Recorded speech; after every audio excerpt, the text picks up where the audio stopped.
Im Haus, wenn mal was wackelt, der Wasserhahn leicht tropft. Ein Beutel wegen schief hängt, die Kloschüssel verstopft. Die Wandfarben nimmer schießen, auch die Gal hat's aber kaut. Der Hund kann nimmer scheißen, die Amsel singt viel zu laut. Sogar wenn sie in der Nacht im Schlaf noch Stimmen hören, ja, dann hörst du im ganzen Haus nur alle blären. Geh Papa, mach dein Werkzeugkasten auf und dann hau mit'm Hammer da mal drauf. Und Papa schneidet da noch ein Stickerl raus. Dann ramm noch zusammen und trag den Müll klein aus.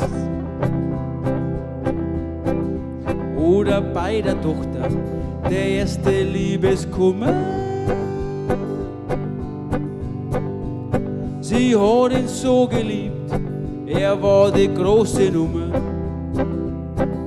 Aber als dann gemerkt hat, er treibt ein falsches Spiel, wurde aus der Liebe ein ganz anderes Gefühl. Sie kommt zu mir und sagt, Papa, du hast recht. Er ist gar nicht mein Traummann, weißt was ich gern möchte.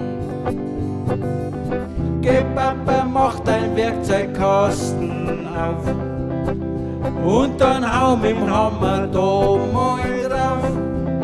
Und Papa schneidet da noch ein Stickerl raus. Dann ramm noch zusammen und trag den Müll klein aus.